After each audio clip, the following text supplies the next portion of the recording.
Mixtape Podcast. Yeah, what it do? Mobbing with the crew, nothing new. I thought you knew, thought I was falling off. Blessings keep on falling through. Oh, don't panic, dog. Bro, wait, boo, I can't lose. No. Okay, all right. What's up, everybody? I'm Josh So Focused. I'm French, the bro host, and we would like to welcome you to Mixtape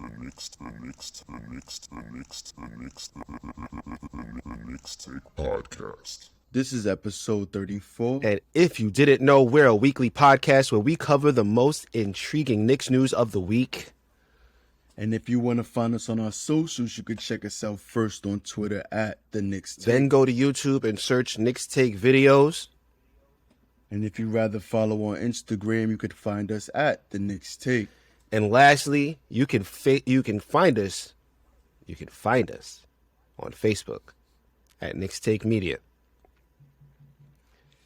So, before we Your week, man. you know how my week's been.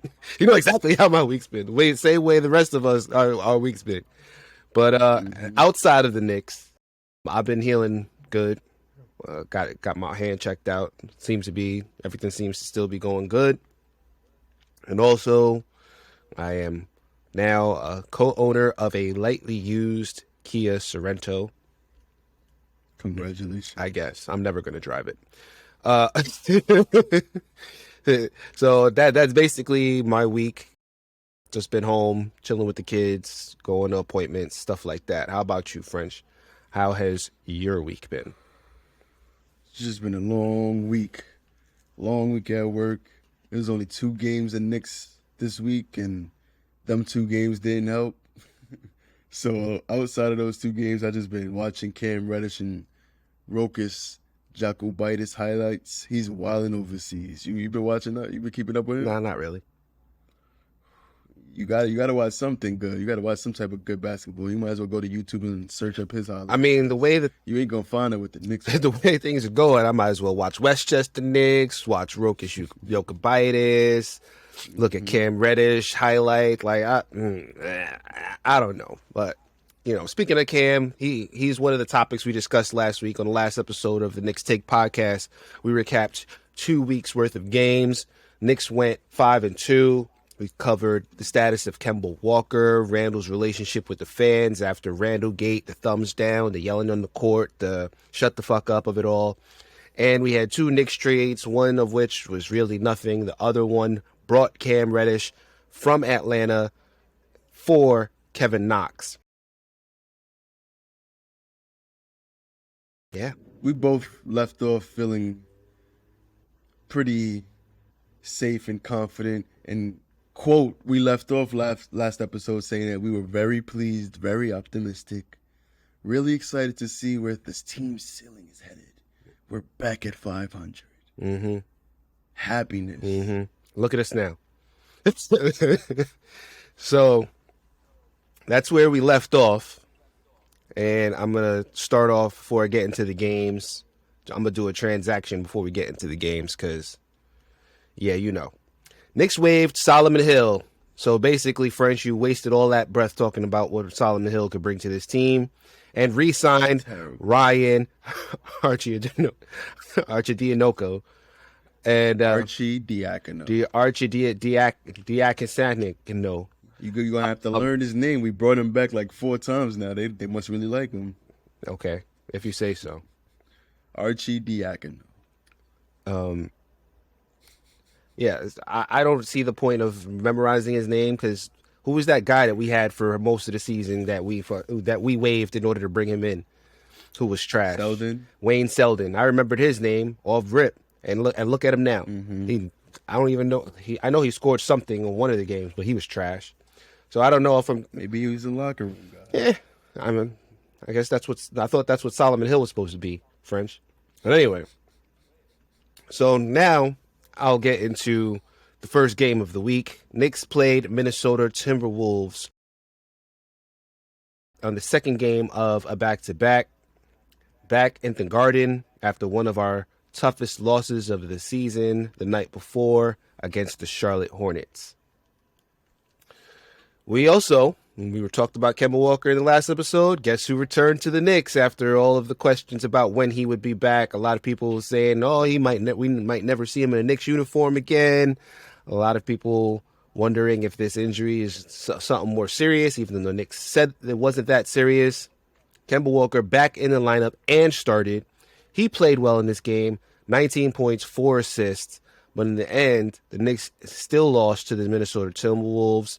The free throw line, the referees, the fans. The Knicks lost to everybody. And the first thing I want to say is the Timberwolves, that team looks different. Like, that looks like a different team from the team that we played last year. Yeah, no. That makes it that much more understandable why we lost to that team last year, because it wasn't a fluke. They was figuring it out. They was playing well, but they just was a team that was too young, too inexperienced. Now that they got more experience, you see what type of potential that they have. So maybe it wasn't such an embarrassing loss last I year. just don't remember the defense. Their defense was very active. And I don't remember their defense looking that active last season. And also Anthony Edwards, he's looking real. Whereas for a long time last year, he wasn't looking like he was working through it. And now we can say that he has leapt over guys like RJ Barrett in his second season with how consistently he's been playing. Not to say that I think that he is better, but the consistency is starting to get there. Whereas with RJ, obviously the consistency isn't there yet. We were talking, giving him praises last episode, and this game, the game before, the RJ that we thought is going to lead this team, maybe he's not there yet. He's still figuring it out. Yeah, so that team looks different. Timberwolves tops in the league at forcing turnovers, and they displayed that in this game. But I don't know how you feel about this, French, but I felt like the Knicks exacerbated it themselves. Like, I felt like they were just doing like stepping out of bounds, doing dumb cross court passes. Like it looked like they were trying to give the Timberwolves the ball in that first half. Especially RJ. RJ was uncharacteristically careless. Yeah, that they just didn't seem to have the chemistry amongst the starting lineup that they've had within the last week with the other starters with Burks. Mm-hmm. Kemba, he had a great night, and it seemed like it took an impact on the chemistry of the team. I don't want to blame it on Kemba, but that's the only thing I can say, because every game before Kemba's been back, they seem to have cohesion in the lineup. They seem to know what to expect. Every game? They seem to, not every game, but for the most part, it wasn't game before such this lapses. It wasn't as many lapses on, like, I guess well, maybe I'm bugging. We'll talk about it. We'll talk about it later. The chemistry just seems a little bit worse. I'm glad you brought it up, but we'll talk about it after the next game. But yes, the chemistry does seem like the chemistry that it seemed like they found in this game, definitely. Like, they were unsure of themselves, hesitant to shoot. It seemed like they were lacking confidence in the abilities that they've shown. RJ was absolutely terrible. I felt like he shouldn't have gotten as many minutes as he got in this game. He played 37 minutes against the Minnesota Timberwolves, and he went 6 for 16 for 17 points. He scored in double digits. He did that well. He grabbed 6 rebounds. He had 2 assists, 7 turnovers on the night. That is way worse than Julius Randle has been. Like, the worst Julius Randle game, yeah, maybe he might get to 6-7, but he would have more assists than that.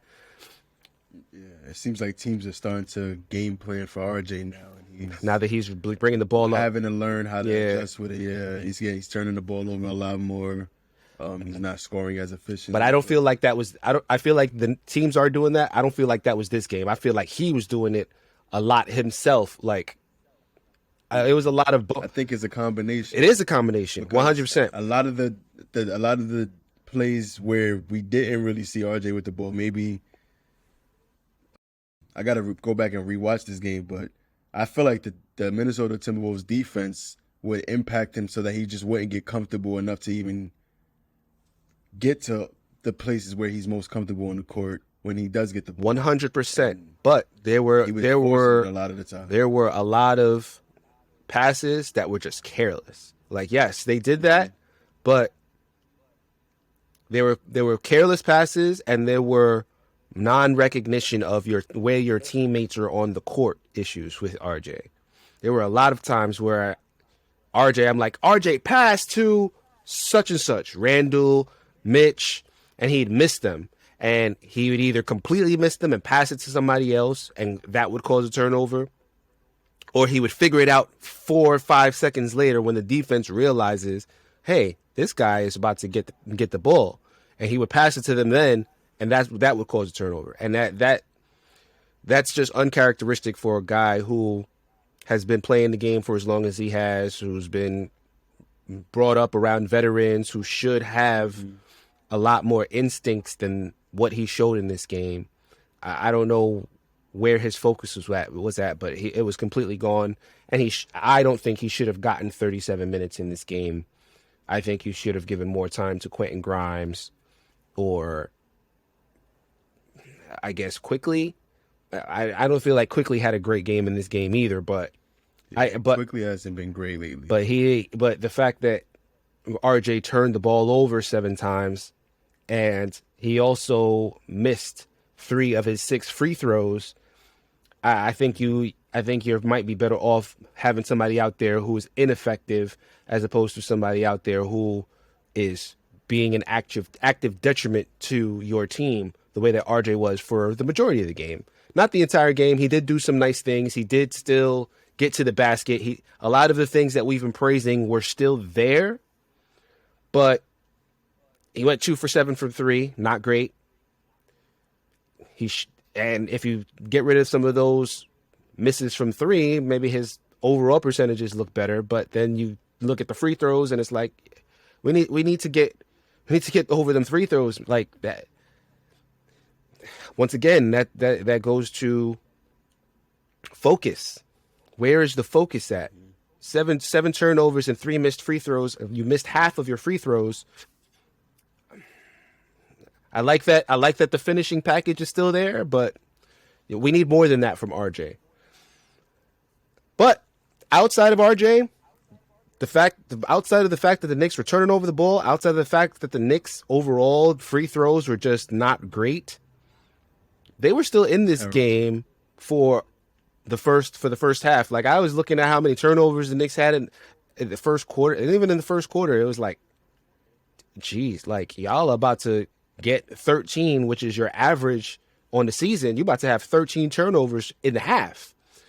And they were still in the game. Like, they were still within 10 points. I was like, this is a closer game than it should be, like the way that they're playing, the way that they're shooting. And Cat was looking confident out there. Right. He was moving Mitch's side, going to the paint whenever he wanted. I was surprised he only finished the night with 20 points. And they played this game well enough to win, right? So despite all that, the Knicks played, especially in the second half, well enough that I felt like they still should have won this game. But, and let's talk about this, French. Them referees. Them referees, bro. 3 botched calls. Referees been bad all season. 3 botched calls, right? At the end of the game. First one happened in the final minute and 46 seconds when the Timberwolves ganged up on Evan Fournier, who lost the ball. Now, I don't remember if watching live I felt like he got fouled. But I felt like... But the next 2, definitely, I knew in the moment. I was like, that's not a foul. So They said first one happened, final minute 46 seconds. Timberwolves ganged up on Evan Fournier, lost the ball. Towns makes contact to the arm of Fournier on the perimeter.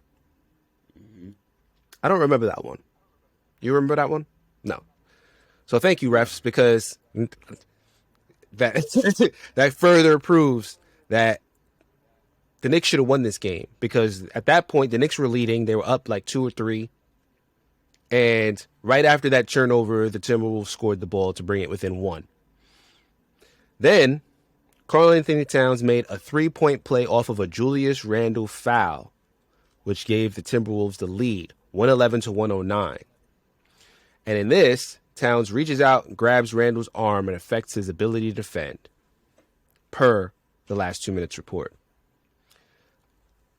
Karl-Anthony Towns got away with a lot of bullshit in that game.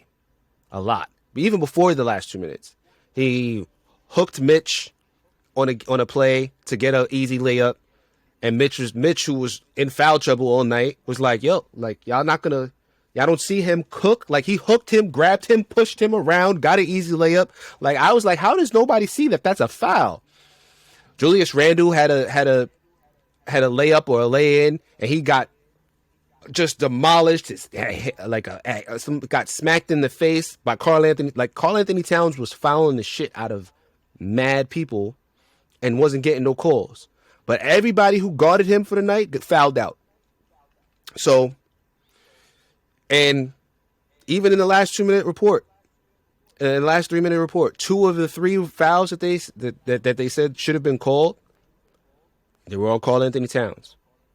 Now, Karl-Anthony Towns had, I'm about to tell you right now. But I don't want to rule Mitch fouling out as every play being on Cat. Like, no, Mitch was doing a lot of stupid fouls. Mitch was doing stupid fouls too, correct. But Karl-Anthony Towns had 4 fouls in the night. I mentioned several times where I felt like Karl-Anthony Towns fouled before the final 2 minutes of the game.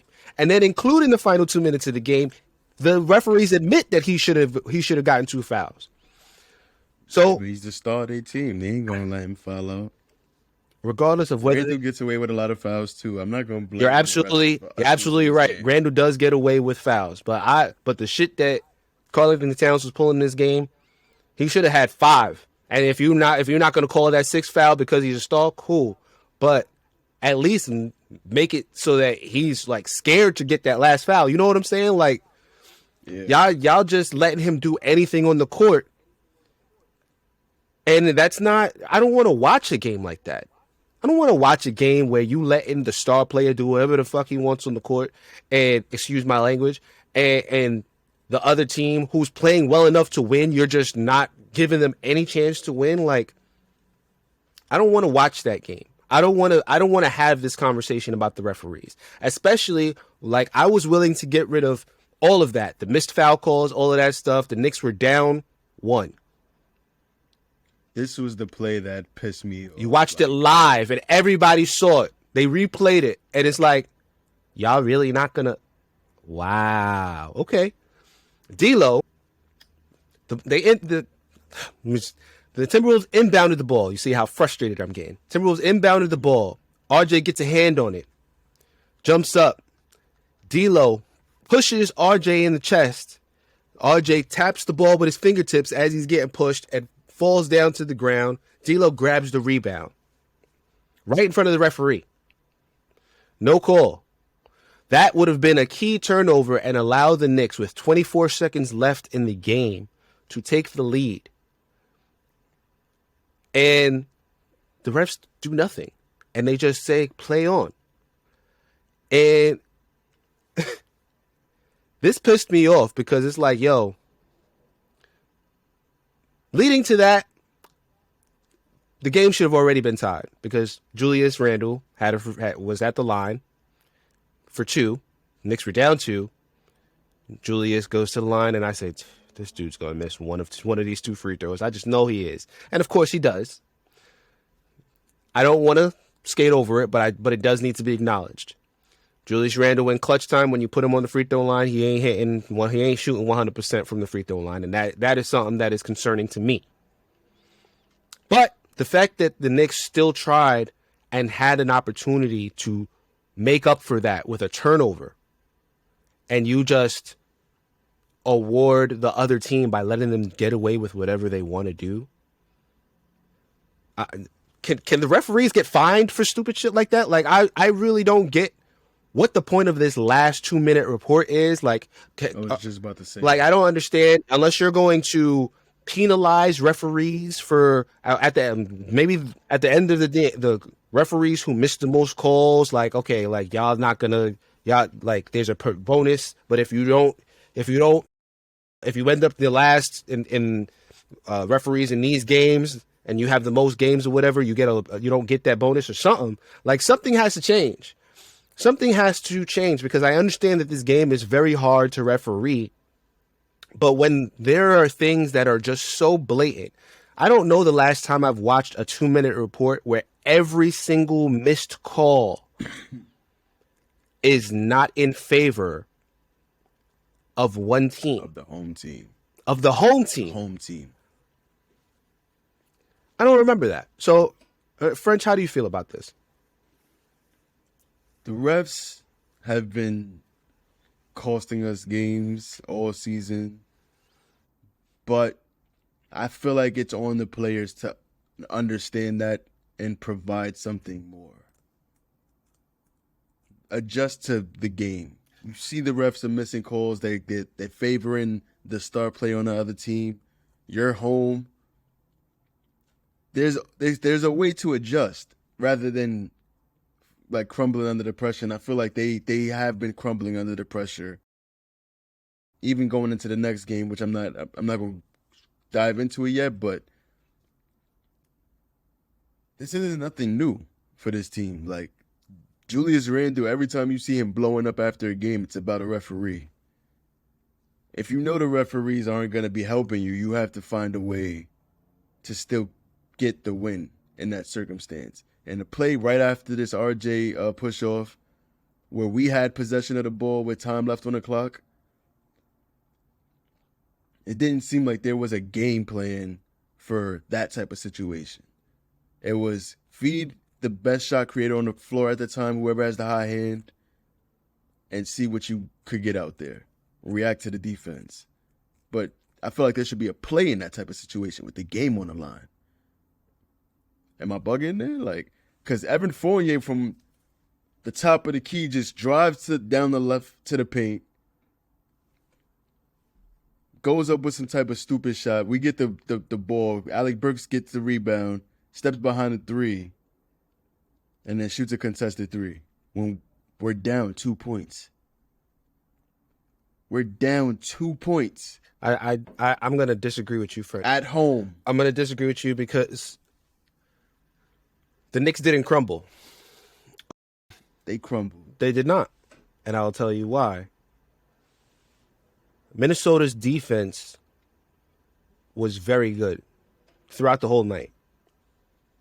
And the fact that the Knicks won, damn near forced a turnover without having to foul Minnesota, that's heart. And that is responding irregardless of the referees. Most times, 100%, I'll agree with you. For this game, no. Because when you do what you need to do in order to win the game and the referees are making it unfair, it's not that, oh, they're calling the game a certain type of way. That, all right, cool. But there's no reason why you should be penalized for playing hard and getting the steal. And somebody can push you so that you don't get the steal so that they win the game. There's no way that should happen. And then they didn't quit after that. They grabbed, you admitted, they got 2 shots at either tying or winning the game. Like, if they crumbled, then they would have got that one bum shot from Evan Fournier, and then the game would have been over right then and there. But that's not what happened. Alec Burks grabbed the rebound. He went behind the 3-point line. He went for the win. Why? Because that was the open shot that was given to him. That was the open shot that was given to him at the time. It ended up being contested because they had to recover, and they recovered beautifully. But when he took the shot, I wasn't mad at it because that's a shot that he could hit. The what I was mad at was the fact that he was on the and I was mad at the fact that he was on the court because he had a terrible, terrible game, and we knew this. And then the Taj Gibson fouls out, and instead of putting in Obi Toppin, who can just, you got to throw the ball up in the air and he could just tip it into the hoop at any point. I mean, Obi played 9 minutes. Alec Burks played 16. Like, with 0 points. With 0 points. At least Obi scored 4. And he's a big. So you lost. So instead of saying, all right, we lost Taj Gibson, you decide that you're going to bring in the only guy on your team who hasn't scored when you're down. That I didn't get. Right? But regardless, Alec Burks has been a big time player for us. So I'm not super mad at it. And it ended up with him getting the shot, but they didn't crumble. That's really the main point, is that that they played hard. They deserved to win this game. And they didn't like if they would have turned the ball over, all right, cool, I would agree with you. Like, yeah, they crumbled under pressure. They couldn't do it, but they didn't turn over the ball. They nearly turned over the ball for the Timberwolves. They got to the line. Like, Julius Randle may have crumbled under pressure. Yeah, I might give you that. But the team, I don't feel like they did. They had multiple opportunities to win. They played well enough to win. They played through their own mistakes. This is the game that, according to the last 2-minute report, if the referees call this correctly, the Knicks win this game. They were up with the first missed call. They gave Timberwolves the lead with the second missed call, and they prevented the Knicks from regaining the lead with the third missed call. Tell me how that does not say the Knicks deserved to win this game and the referees stole it from them. Like, most times, yeah, 100%. The referees are playing bad or are calling the game bad or whatever, and you have to play through it and all that. And a lot of times the Knicks haven't. They've crumbled under the pressure. They've turned over the ball. They've done something stupid. They had a stupid play. They've thrown up terrible shots.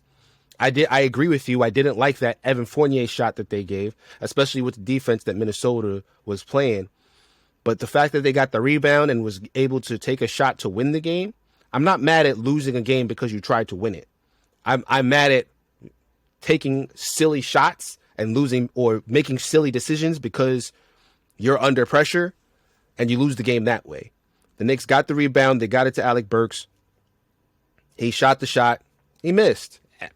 I'm not mad at the Knicks for this game. Dumb shot though. Huh? It wasn't a high IQ shot. He got the rebound near the free throw. I think you think it's not a high IQ shot because we were down 2 and he shot a 3.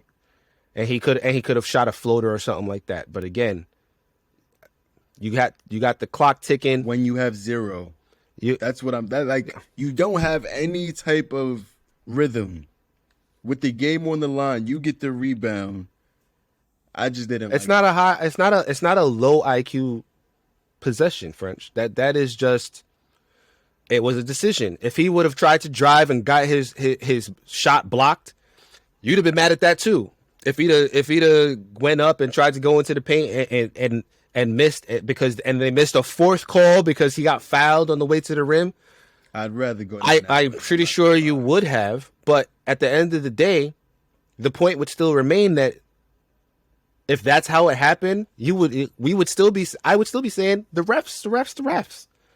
But that's the difference though. That would be a higher. If he hits that shot, If he hits that shot, are you complaining?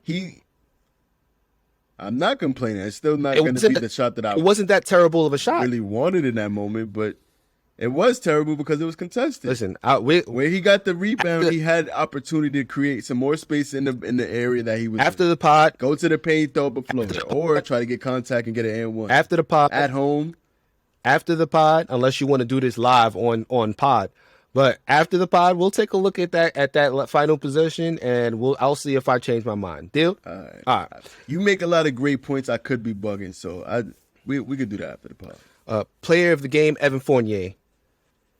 Didn't talk about him too much. We did kind of trash him about the last position of the game. Fourth quarter, he wasn't really that great.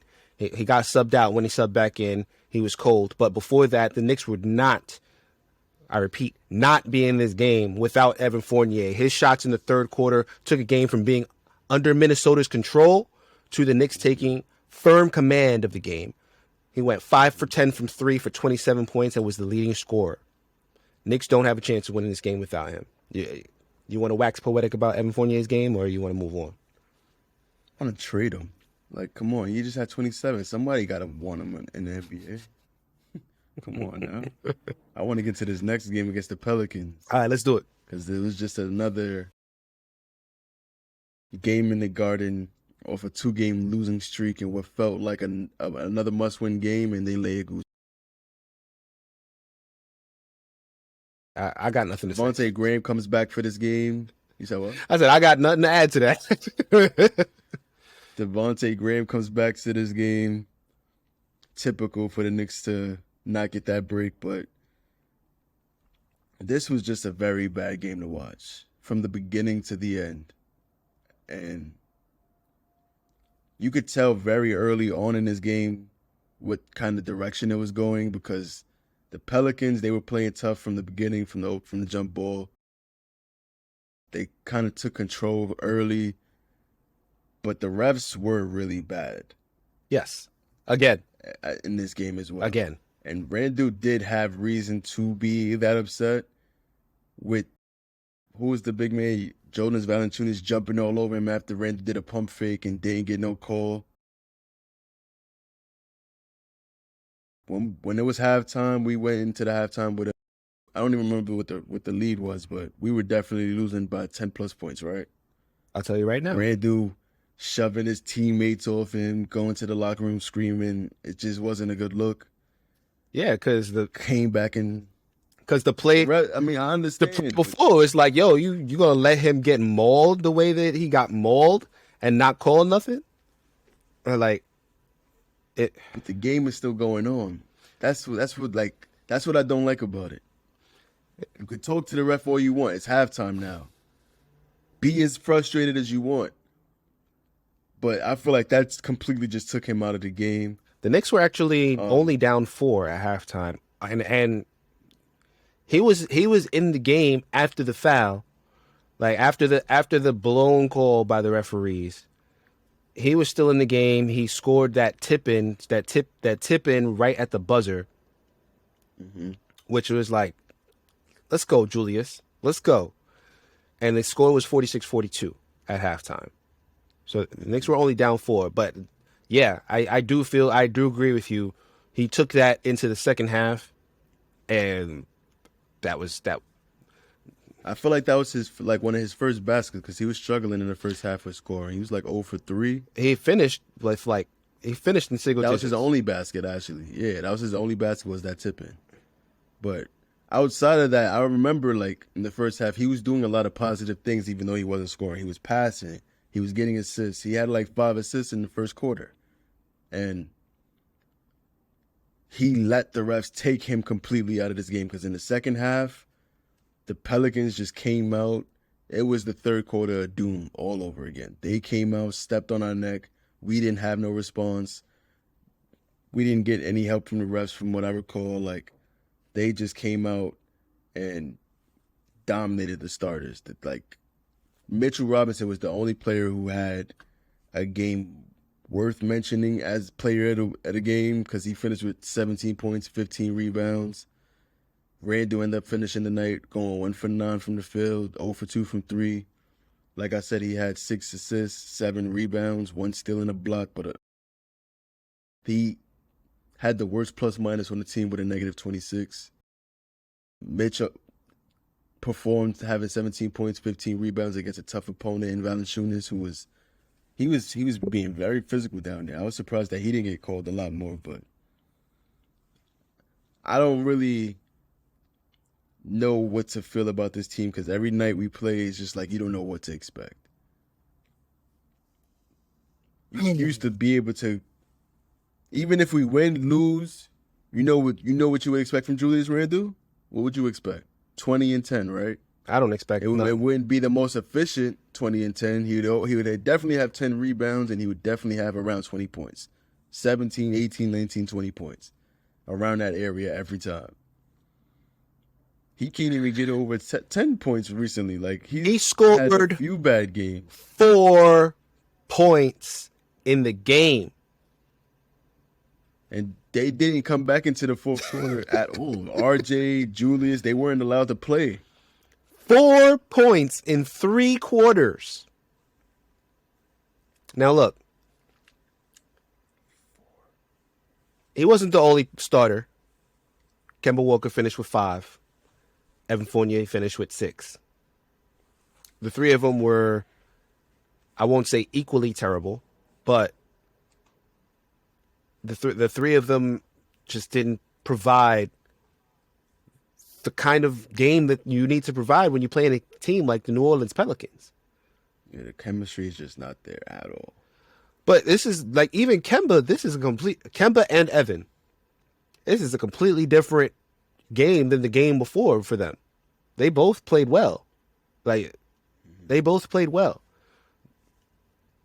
I don't know what's going on with Julius, but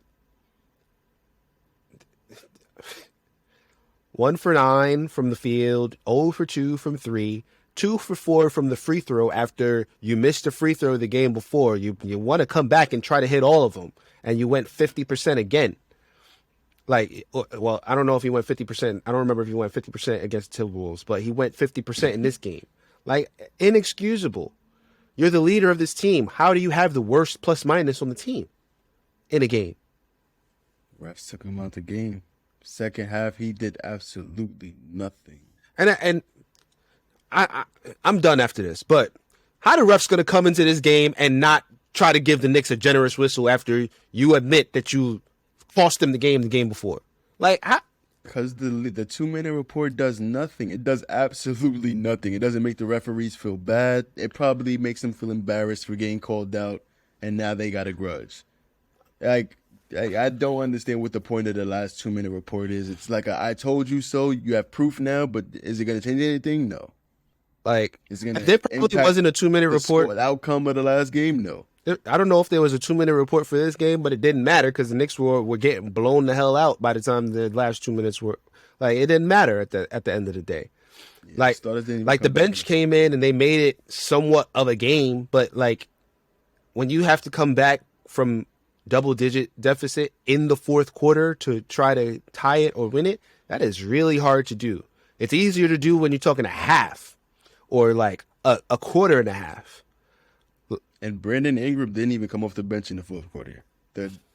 His replacement was able to keep the Knicks at bay.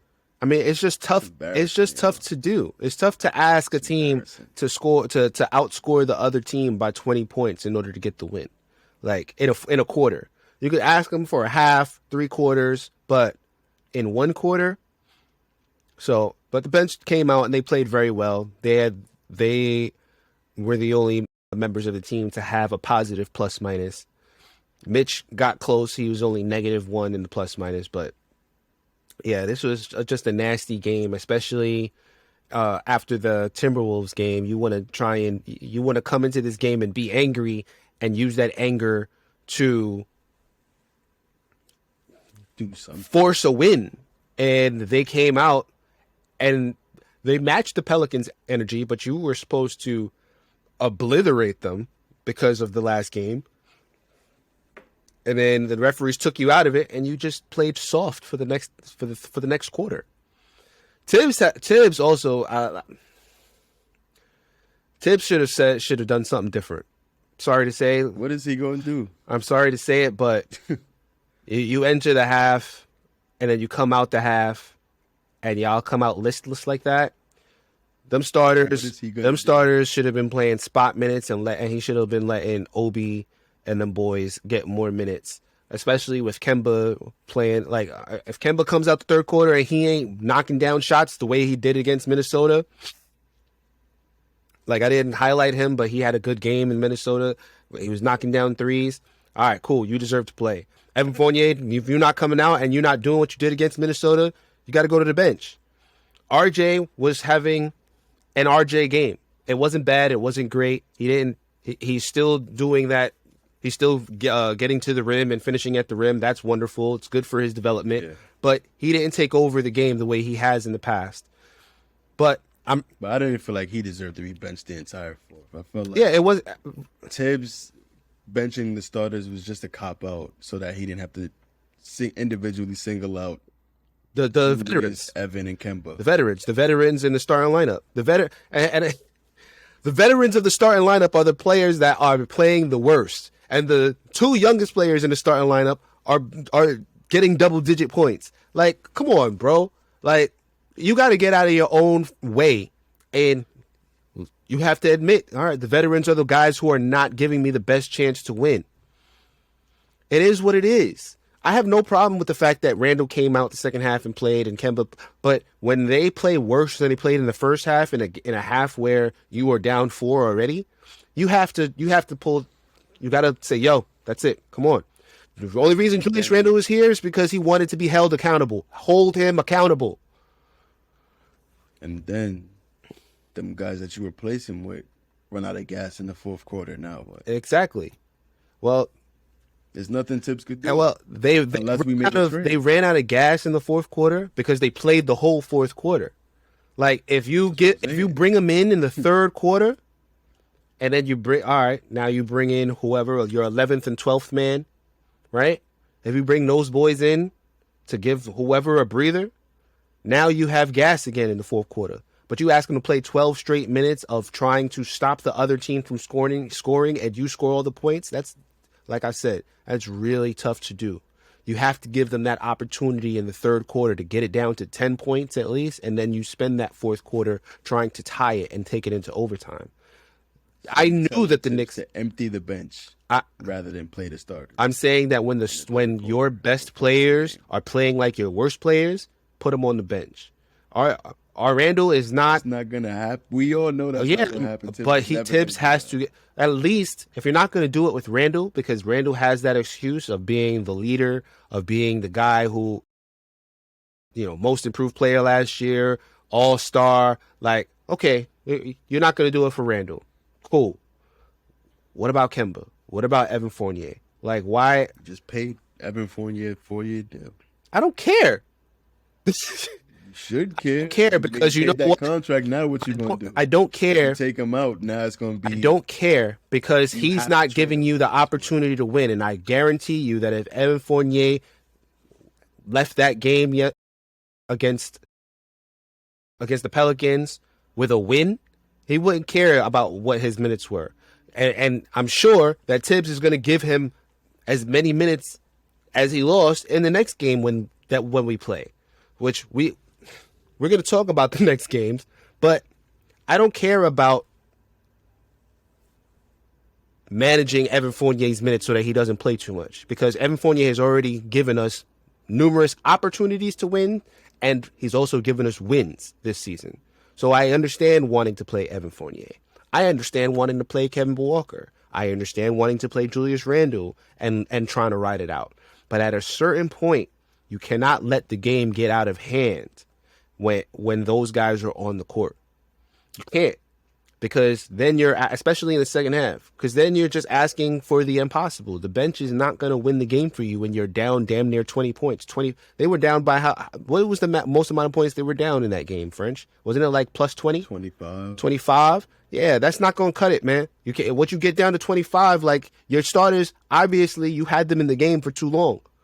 When you came into the half down 4, like, come on, bro. That, like, I like Tibbs. Tibbs is a really good coach for us. I think that he is going to get us back into the playoffs. If not this season, he's going to get us there next season. But this is a game where he got in his own way, and he waited too long by trusting guys that have not shown that you should trust them every single game. It is what it is. Julius Randle scored 4 points. And he played, give me 1 second as I pull it up. Julius Randle played 29 minutes. He played almost the equivalent of 3 quarters. A quarter and a half. 2 quarters and a half. 4 points. Meanwhile, Obi Toppin had a bad game. He had 0 points in 18 minutes. But you have Quentin Grimes, scored 13 in 23. Alec Burks scored 13 in 22. Manuel Quickly scored 14 in 23. Even Taj Gibson had half of the production that Julius Randle had in less minutes. He scored 2 points in 17 minutes. Like, we can't keep doing this. We cannot keep doing this. I'm sorry. Sorry, but we can't. So, are we done with this game, French? I want to start talking about what do we see as a result of this last week. Because what do I see? I don't know what I see because the Knicks followed up a 3-game win streak with a 3-game losing streak. I said the Knicks were going to go 3-0. I look stupid because they went 0-3. Right? I admitted it in the last pod. The Charlotte game we recorded after, that was supposed to be the first game of a 3-0. They lost. I still stuck with it. I said they're going to go 2-0. They lost the 2 games that they said they were going to win.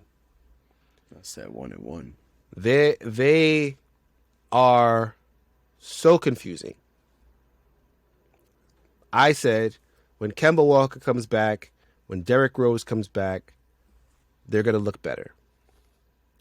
Kemba Walker came back. They did look good against Minnesota when he and Evan Fournier started hitting them shots. They did not look good against the Pelicans. So I think I need another few games. And these games that are coming up may not be the games that the schedule coming up is it only the games for me to really kind of judge this team on, but I need another few games to kind of get really a sense of how I feel, because RJ didn't play the way that he did when the Knicks played well, when the Knicks were winning games, but he still showed that he has the talent to still do it again. Like, I don't think that those games were flukes. He's still getting to the rim. He's missing 3-point shots more so now than he was at that time. I want to see if he gets it back, or if this teen point RJ, if that's who I should expect more often than not. We've only gotten 2 games of Kemba. One he played good. We should have won. We didn't. One he played bad. We got blown out. I don't know if that proves my point about Kemba playing and the Knicks being better, or if I need to just give up on Kemba because he's going to be too inconsistent. Mitch had a great game. And I don't know if I've been wondering to myself, why don't the Knicks just utilize him more offensively? Because he seems to be the easiest bucket getter that we have. And they don't. So, but it's understandable because his offense is limited as hell. Like, he gets a lot of his buckets on putbacks and grabbing the offensive rebound. It's not, and he has no post game. So, you know, a lot of times it's really just the Knicks just like, I'm just going to throw it up at the rim and hope Mitch just gets the rebound, and that's what happens. Mm-hmm. And if they prioritize that more, I feel like the struggles that they have, like they struggled offensively in these last 2 games to start the game, and they never really tried to look for Mitch. I feel like maybe when their offense is not going, that's what you need to do more so often, because a lot of teams can't match him. So there's a lot of, even in these losses, there's still some things where it's like, I don't think that they're that bad, but it's about putting it together. I don't know whether to give up on this team because maybe it's a pipe dream that I'm thinking of, or whether to. But what's the pipe dream? Like, I don't know. What's the ceiling of this year's team? Nobody knows what the ceiling of this team is, because you could see so many positives in the bad, and you could see those same positives when it's good. I know what the good version of this team looks like. It's just about them actually doing it. So I guess I'm going to pose the question, since it ties in. Are the Knicks' struggles due to Kemba's return? I think you said that earlier. Or were the previous 3 games a fluke? If we say the previous 3 games are a fluke, that means every game that we won this season was a fluke because they just displayed more of the same. No, I Like disagree. every win, for the most part, I feel like we played pretty similar to how we played in that 3-game stretch, especially in the beginning of the season. You're Started off actually 5-1. you're right. Those 3 games were kind of like the other wins that we've had, but the difference was that preceding those 3 games, RJ Barrett was running a different role, and he was showing that he could be that number 1 option offensively. Against who though? Well, that's We was playing really that's bad teams yes, in that stretch. that is fair. That is fair, but that doesn't mean that what he did was fake. I'm not saying that it was, but I'm also And he did acknowledging display like that. he did display new tricks in his bag. Like we talked about, like he his stuff from RJ was like, okay, I did not know that you were going to pull that out this season, but you did. Very good. Pull up threes, a lot of fancy footwork in the paint, post ups. Mm-hmm. The finishing has been better than at any point in his career. And that's what his good play was predicated on. So we're halfway through the season, and I'm still like, I need to see more because this team seems to be changing by the week. And Yeah, I this is the most unpredictable team that I've ever watched as a Knicks fan. So for me, I think you agree with this because you didn't really answer the question. It's a push, right? How you feel about this team? Are the Knicks' struggles due to Kemba's return, or were the previous 3 games a fluke? Push.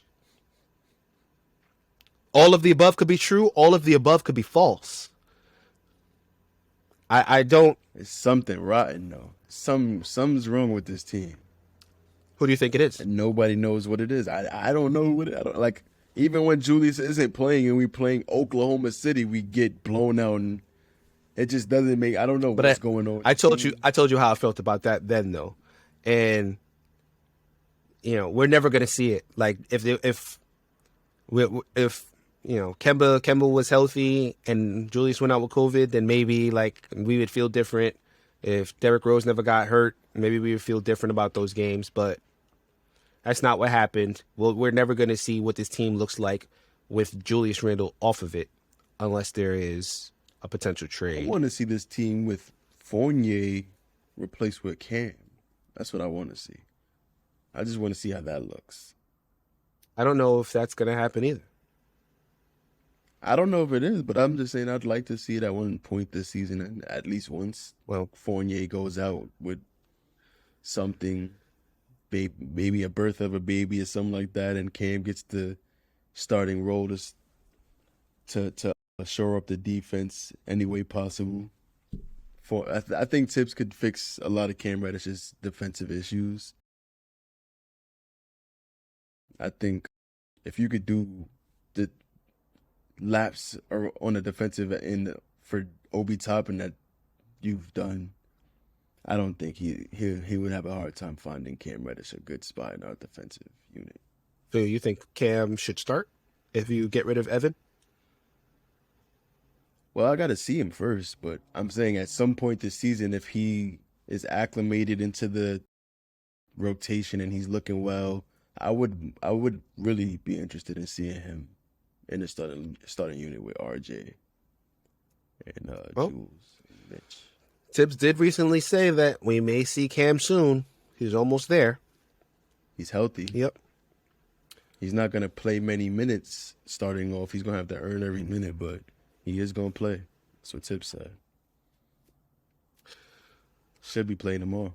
So you got anything you want to talk about, French? I don't know. I feel like the stuff that's been surrounding Julius Randle all season, I don't think it's out of the realm of possibility that he gets traded.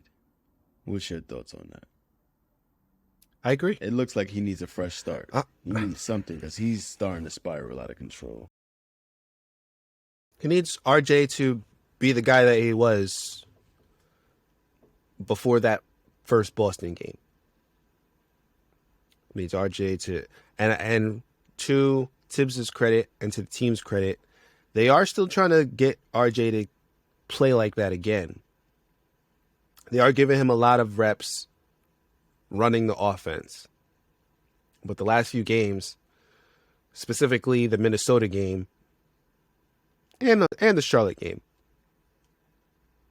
I don't know. He had brain farts in those games. So I think this team is at its best when RJ does that and succeeds.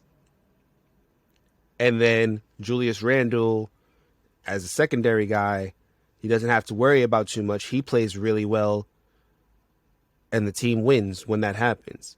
So I don't know if a trade is necessary for Julius Randle to get back right. I just think the pressure on him needs to be lifted, and the best way for that, from what I've seen this year, is for RJ to step up, and maybe for Tibbs to give Julius less minutes and let Obi Toppin run some more. I don't think that's going to happen. I don't due to the amount of I don't think it's going to happen either. But I think that's what pressure on the defense that Randle forces. I think that is what would be best for him. I don't think it's going to happen though. I don't think what's best for him is going to happen. Well, last week as you said, you predicted 2-0. I predicted 2-1. 1-1. I mean 1-1. My bad. I won, so I'm gonna choose you to go first on the upcoming games because the Knicks play the Clippers tomorrow at 1:00. They play the Cavs on Monday, Heat on Wednesday, Bucks on Friday. What's your prediction? I predict that the Knicks will go 1-3, with the one game being either the Cavs or the Bucks. I got us winning this Clippers game tomorrow. Do you? Yeah, and possibly the Cavs game. So I'm gonna go 2-2. Okay. I don't see us beating Miami. I don't see us beating Milwaukee. Wait. Time out. Because Giannis is hurt right now, isn't he? I don't know, but we could look that up. We could definitely day to day. He's not playing against Sacramento. Oh, he'll be back for the Knicks. Yeah, he'll be back. Well, yeah, he'll be back for the Knicks. They play on Friday. I'm gonna stick with it. He is going to play, and he's going to show out. I'm surprised you went 2-2, French. I'm gonna be honest with you. I was really thinking you was going to take the gimme and go 0-4. It was too easy. I couldn't do it. Because that's what I was choosing. Thinking. I was choosing between 0-4 and 1-3. But that would mean that the Knicks are on a 7-game losing streak. I don't think that's going to happen. I think from what we've seen so far this season, this team has too much pride to go 100% they do. on a losing streak like that. They always lose in streaks and they win in streaks. And I can see them playing the Clippers tomorrow, passionate, playing with intensity. You know Tibbs is showing them everything that they're doing wrong right now as we speak. Yeah, I could just see Julius Randle coming out of his slump and having a good game against the Clippers. And then the Cavs, that's going to be a game that's like, I don't know. I'm iffy. I'm back and forth on that one more than the Clippers game. Because, you know, they got the modern day Twin Towers with Jared Allen and Evan Mobley. Darius Garland's looking like an all-star. So, I don't know. I want to go 1-3 with you, but I'm going to go 2-2 and say we get that Cavs game. You can't go 1-3 with me. Yeah, I can't. Because they're not winning against Miami. Y'all could probably, as viewers, Knicks fans, y'all can have all the faith in the world, but me personally, Miami, I think they're the worst possible matchup for the Knicks every season. So this year they're even better with Kyle Lowry. I don't really see how we could get that win. I think Bam is like the perfect matchup for Mitch because he's fast, strong, and he jumps, and he could score from the mid-range. Like, it's just too many weapons that Miami has out. I ain't even mentioned Jimmy Butler. Tyler Hero is good. He's playing like an all-star this year. Yeah, and Milwaukee, they already did us dirty this year. So yeah, I'm gonna go 2-2. All right. I was trying to look at the injury report to see if like somebody important from the Clippers is out, but I see Marcus Morris Sr. and Nick Batum are the two most recent injuries, and yeah, I don't know. Yeah, I don't know. You got any plugs you want to give before we go, French? I got a few recommendations. Now that you're asking, Okay. I got a movie recommendation. You probably seen this before, many years ago, but it's a good rewatch. Movie from 2002, Antoine Fisher, starring Denzel Washington, Derek Luke, and Joy. I watched it on Amazon Prime, I believe. Let me look that up, just to be sure. I rewatched it, though, and it was a really good watch. It's on Hulu with a premium subscription, allegedly, and it's on Amazon Prime. I'm pretty sure I watched it on Prime, though. But if you don't know what that movie's about, it's about a Navy man. Grew up, his mother had given birth to him in prison. He was born in prison. His father was dead, and she never came and got him from foster care.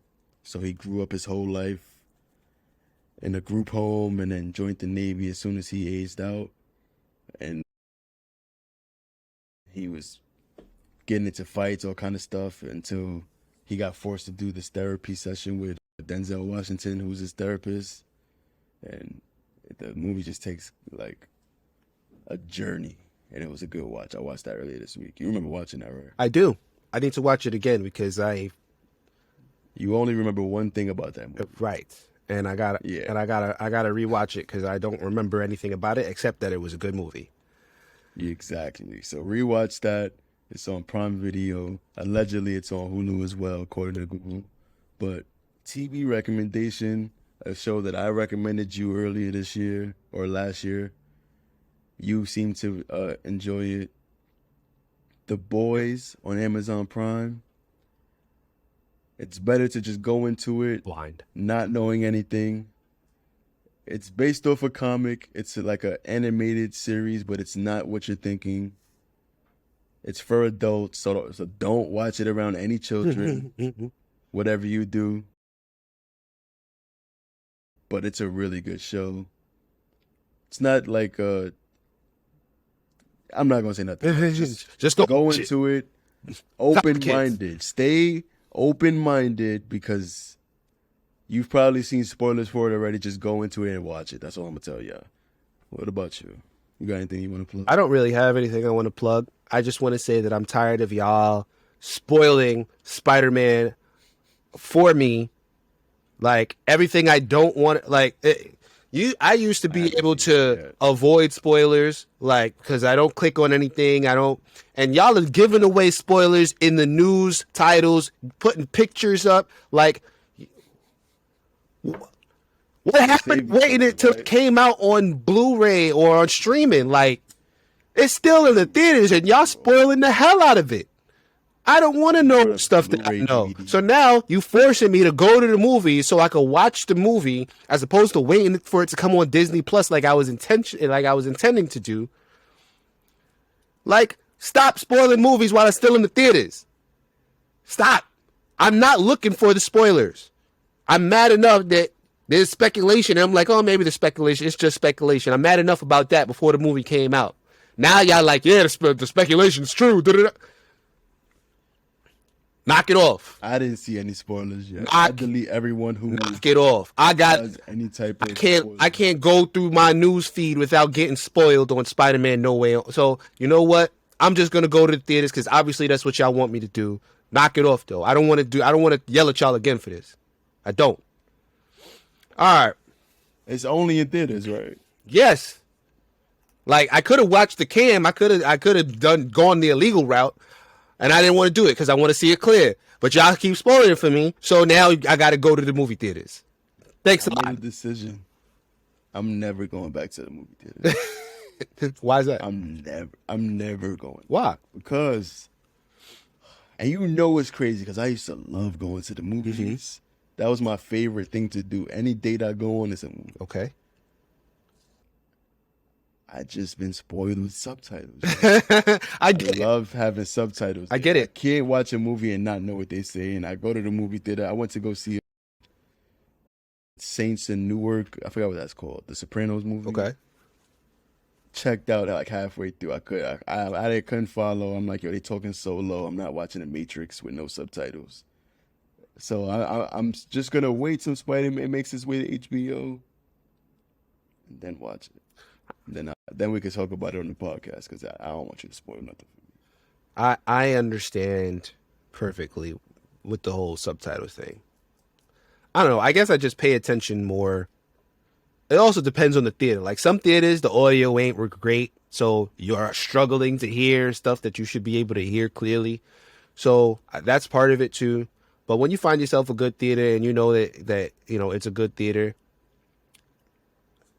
I'm not so put off by it, especially because like anything I missed, I know I'm going to watch it again. And then when I watch it again, I'm going to have the subtitles on. So I definitely get it. I'll watch everything on subtitles just like you. I don't know who started that trend in the family because we all do it now. But subtitles is a must. Hey, if you a listener and you happen to be rich or know someone who's rich, just pitch the idea.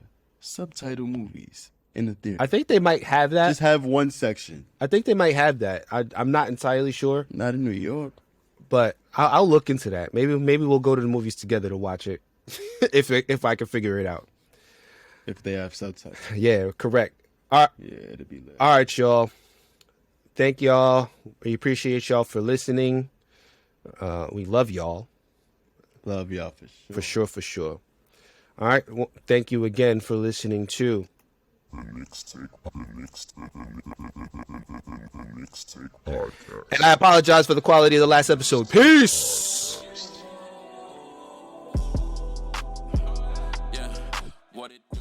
That intro music was Broadway Boo by Gotti B, formerly known as Bugatti Blade. You can find us on Twitter at The Knicks Take. You can also find us on Instagram, Facebook, and YouTube. Thank you for listening.